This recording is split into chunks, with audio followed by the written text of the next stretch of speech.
Welcome to Lord Nightmare channel. We share scary stories with rainy ambience. I hope this video helps you in some way to sleep, relax, or just be entertained for a while. If you enjoy it, please think about subscribing and hitting the thumbs up button to help my channel out. Now let's begin.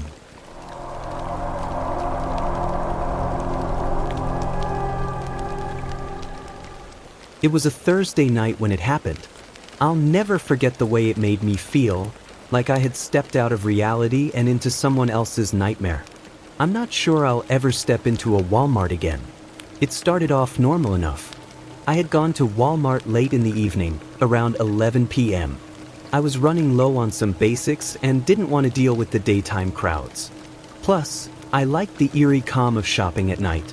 The place is quieter, almost serene, if you can ignore the flickering fluorescent lights and the occasional echo of a cartwheel squeaking. I grabbed a cart and started making my way down the aisles. The store wasn't entirely empty. There were a few other late-night shoppers. An older man browsing the cereal aisle, a couple whispering to each other in frozen foods, and a Walmart employee stacking shelves with a bored expression. But as I moved through the aisles, something felt off. It wasn't anything obvious at first, just a prickling at the back of my neck, like I was being watched. I chalked it up to my imagination and kept shopping, but I couldn't shake the feeling. I'd glance over my shoulder, expecting to catch someone's gaze, but no one was ever there. By the time I got to the household items section, I was downright uneasy. It was quieter here, farther from the registers and main aisles. The fluorescent lights buzzed louder, and the rows of shelves felt unnaturally tall, almost looming. I picked up a bottle of dish soap and froze. From the corner of my eye, I thought I saw someone step into the aisle with me. But when I turned to look, the aisle was empty. I laughed at myself under my breath. "Get a grip," I muttered.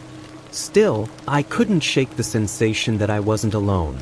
As I moved toward the next aisle, I swore I heard soft footsteps behind me. They stopped when I stopped, started when I started. I turned around sharply. Nothing. The aisle behind me was completely empty. My heart started to pound. I kept moving, faster this time, grabbing items almost at random just to finish and get out of there. That's when I saw him. At the far end of the store, near the electronics section, there was a man standing perfectly still. He was staring at me.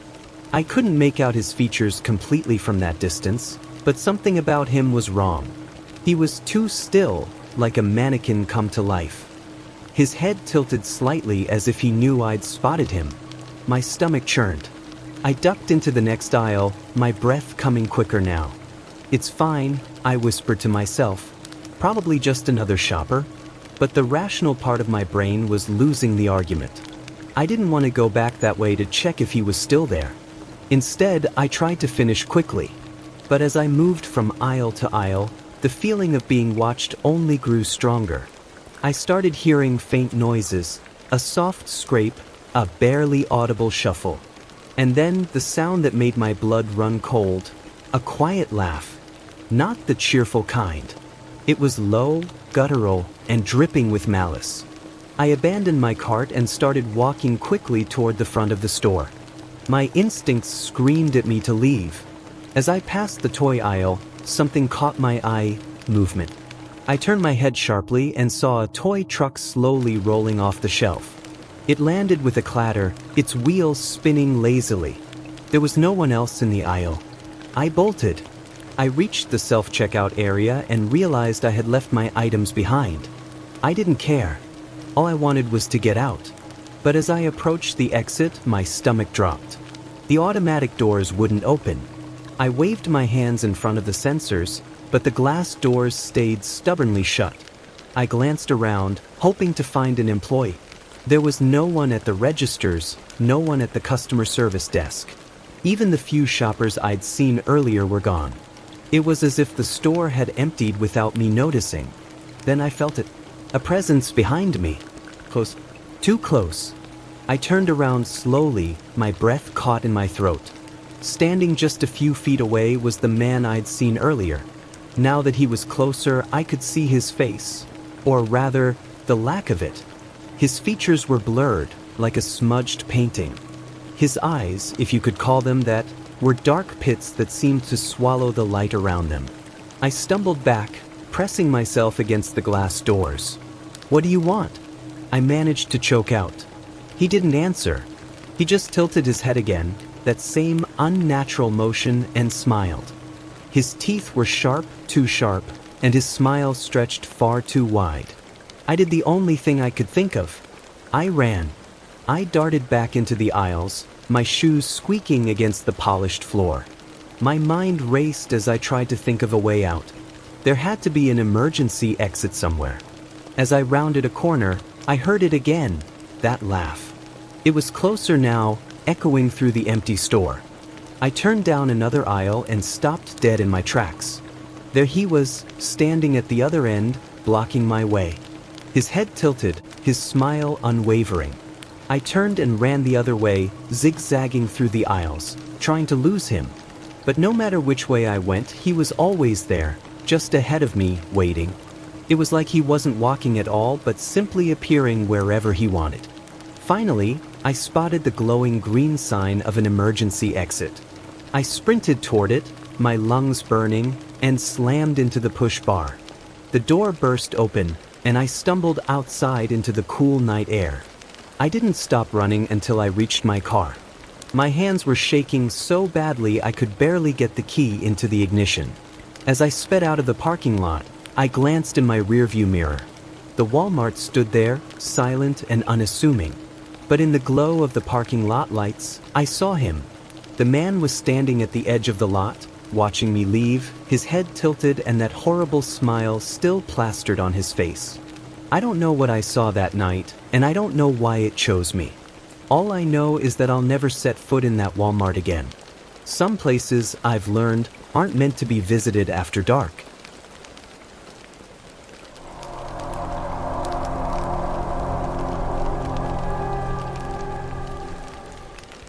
I don't know why I agreed to help my friend move that night. It was already past 10 p.m. when we finished unloading boxes, and by the time I left her place, I was dead tired. But I remembered I was out of cat food and decided to stop by Walmart on the way home. It's a 24-hour store after all, and I figured I'd be in and out quickly. The parking lot was mostly empty, save for a few scattered cars under the dim, buzzing streetlights. I parked near the entrance, grabbed my wallet, and walked inside. The automatic doors slid open with their usual mechanical hum, and I was greeted by that oddly comforting smell of rubber mats and stale air. The store was quiet, almost unnervingly so. A couple of employees were mopping the floors near the produce section, and I could hear the distant hum of an industrial freezer. I grabbed a cart and made my way to the pet aisle. That's when I first noticed him. At the end of the aisle, a man stood motionless. He was tall and wiry, dressed in a faded gray hoodie with the hood pulled up, shadowing most of his face. His head was slightly tilted, as though he were trying to decide something. He didn't have a cart, and he wasn't looking at the shelves.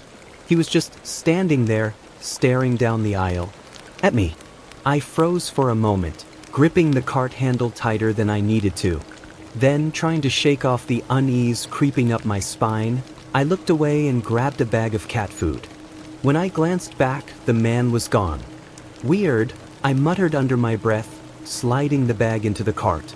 But as I turned out of the aisle, I saw him again.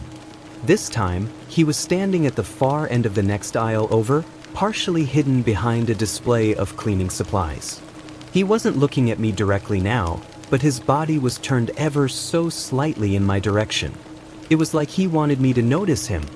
My pulse quickened. I tried to rationalize it. Maybe he was just some awkward guy who happened to be walking the same route through the store. Coincidences happen, right? I pushed my cart faster, turning down a random aisle to shake him off. The rows of fluorescent lights overhead seemed harsher now, flickering in places as I moved deeper into the store. I made a quick loop, zigzagging through the aisles, grabbing a couple of extra items I didn't really need just to make it seem like I wasn't panicking. When I finally stopped to check, the man was gone. Relief washed over me, and I chastised myself for overreacting. I made my way to the self-checkout kiosks and started scanning my items. The machine's robotic voice echoed in the empty space. "Please place your item in the bagging area." That's when I saw him again. He was standing near the exit, just beyond the sliding glass doors. The hood was still up, and his face was hidden in shadow, but I could feel his eyes on me. He didn't move, didn't flinch. He was just waiting. For me. I turned back to the checkout screen, my hands shaking as I fumbled to pay. Every second felt like an eternity. When the receipt finally printed, I grabbed my bags and headed toward the doors, trying to keep my pace steady, as though I hadn't noticed him.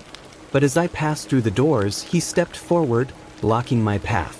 Up close, I could see his face. His skin was pale, almost sickly, and his eyes were sunken, surrounded by dark circles. He grinned at me, a wide, unnatural grin that showed too many teeth. "Nice night for shopping, isn't it?" he said, his voice low and raspy. I didn't respond. I didn't even look at him. Instead, I stepped around him quickly, my heart hammering in my chest. He didn't follow me, but I could feel his gaze burning into my back as I walked briskly to my car. The parking lot felt darker than before. Shadows stretched long and deep under the flickering lights, and the few cars scattered around seemed farther away than they had when I arrived. I clicked my key fob, and my car's lights flashed in response. I nearly sprinted the last few steps and threw my bags into the passenger seat before sliding in and locking the doors. I sat there for a moment, gripping the steering wheel, trying to catch my breath. When I looked up, I saw him again. He was standing at the edge of the parking lot now, just beyond the reach of the lights, his head still tilted, watching me. I didn't wait. I started the car and peeled out of the lot, my tires squealing against the pavement. I didn't care if I was driving too fast. I just wanted to get as far away from that place as possible. As I drove home, the tension in my chest began to ease. I turned onto my street and parked in my driveway, glancing around to make sure no one was following me. Everything seemed normal, quite good. But when I got out of the car, I felt it again, that prickling sensation at the back of my neck. I turned around slowly, and there he was, standing at the end of my driveway. His hood was down now, and that awful grin was even wider, stretching impossibly across his face. I bolted for my front door, fumbling with my keys, my vision blurring with panic. I could hear footsteps behind me, slow and deliberate. As I shoved the key into the lock and turned it, a voice whispered right behind me. "You forgot something." I didn't look back. I slammed the door shut and locked it, pressing my back against it as my chest heaved. The house was silent. I didn't hear footsteps, didn't see any shadow through the peephole. But when I checked the bags I had brought inside, my stomach dropped. Sitting on top of the cat food was a small, folded piece of paper. My hands trembled as I opened it. In spidery handwriting, it read, "See you soon."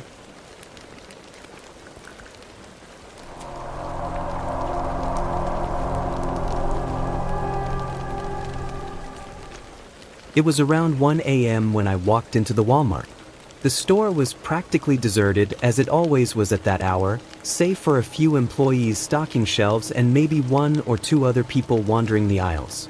I had just gotten off a late shift, exhausted, and all I needed was a quick trip to grab a few things: milk, bread, some snacks. Nothing out of the ordinary. But as soon as I stepped into the store, something felt wrong. It wasn't the usual hum of the coolers or the flicker of the overhead lights. No, it was something deeper, like the air was too thick to breathe, and every shadow seemed to stretch just a little bit too far. I grabbed a cart and headed toward the grocery section, but my gut told me to turn around. It was nothing specific, just a sense of unease that I couldn't shake. The place was too quiet, too empty. No laughter, no conversations, just the dull buzzing of the lights above me and the distant echo of the store's intercom playing soft music. It was like I was the only person in the world, alone in this massive building. I tried to ignore it and kept walking. The aisles stretched out in front of me, lined with shelves stocked with everything from canned goods to cleaning supplies. But when I rounded the corner of the aisle, I saw him. A man. Standing at the end of the aisle, perfectly still. He was facing the shelves, not moving an inch. I could barely make out his figure, but there was something unsettling about the way he stood, so rigid, like he was frozen in place. I thought maybe he was just another late-night shopper. We've all been there, half awake, staring at something on the shelves, trying to decide what to buy. But something was different this time. My instincts were screaming at me to turn around, to leave, but I didn't. I kept pushing forward. As I slowly walked toward him, I saw something else that made my skin crawl. The cart. There was a shopping cart next to him, but it wasn't abandoned like most carts you see in the aisles. No, this one was positioned just right, angled slightly toward me as though waiting for me to notice. It wasn't like anyone had left it there by accident. It almost felt intentional, like it was placed there just for me. I tried to ignore it. I really did. But the more I looked at the man, the more I realized something was wrong. His clothes, old, faded jeans and a t-shirt with some band logo I couldn't recognize, were worn down like they hadn't been washed in years. His hair was unkempt, but not in a messy way. It was as though it hadn't been touched in a long time. It wasn't just his appearance that felt off, it was the way he was standing, motionless, like he wasn't aware of the world around him. I cleared my throat, trying to make some noise, hoping he'd acknowledge my presence. Nothing. Not a movement, not a sound. But then, he turned his head. It was so subtle, so unnatural, I almost missed it. Just a slight tilt of his head in my direction. And when he looked at me, I could feel the hairs on the back of my neck stand up. His eyes were wrong. They weren't just dark or tired. They were empty, like a hollow space where human warmth used to be. His pupils were so pale they seemed almost white, and there was nothing behind them. No recognition. No emotion. It was like looking at a mannequin, but alive. My heart slammed into my ribs, but I couldn't move. I wanted to run, to scream, but I couldn't make my legs move. And then, just when I thought I was going to lose my mind, he spoke. "Come closer." His voice was so low, it didn't even sound like it was coming from him. It was more like it was coming from inside my head, a rasping, hollow whisper that sent a chill down my spine. I froze. I had never felt more terrified in my entire life. I knew in that moment that something was wrong. Something was wrong with him and with the entire store. The lights above flickered, casting long, distorted shadows across the aisle, and the air around me felt thick and oppressive, like it was trying to suffocate me. Without thinking, I turned and ran. I didn't look back. My heart was pounding in my chest as I pushed my cart down the aisle, my breath coming in ragged gasps. But when I reached the end of the aisle, there he was again. The man was standing at the other end of the aisle, facing me. How had he gotten there so quickly? I hadn't heard footsteps. I hadn't seen him move. One second he was far behind me, and the next, he was there. Staring at me, those empty eyes locked onto mine. I felt paralyzed. I tried to turn and run, but my legs felt heavy, like they didn't belong to me.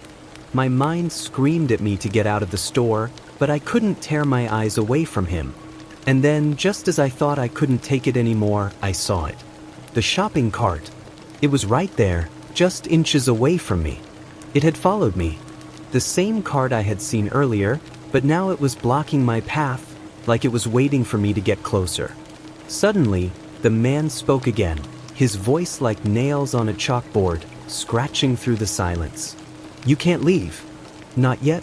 My pulse raced, my vision blurred, and I felt lightheaded as panic surged through my veins. I didn't know what was happening or what he was, but I knew that I needed to get out of there. I made a desperate dash for the front of the store. My heart was pounding in my chest, and I didn't stop running until I was outside, gasping for breath in the parking lot, my car parked just a few feet away.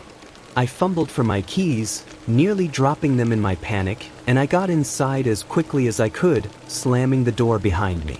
I sat there for a long time, just staring at the entrance, trying to calm down. My mind was racing. Had I imagined it? Was I just exhausted? Maybe it was all a hallucination. But deep down, I knew it wasn't. I don't know who that man was, or what he wanted. I don't know if he was real, or something worse. But ever since that night, I can't shake the feeling that there's something wrong with that Walmart. Something hiding just beneath the surface. Now, every time I walk past the store, I can't help but feel like I'm being watched.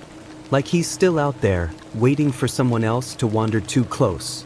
If you've ever had a strange, unsettling experience in a store late at night, or if you've encountered someone that you couldn't explain, I want to hear about it.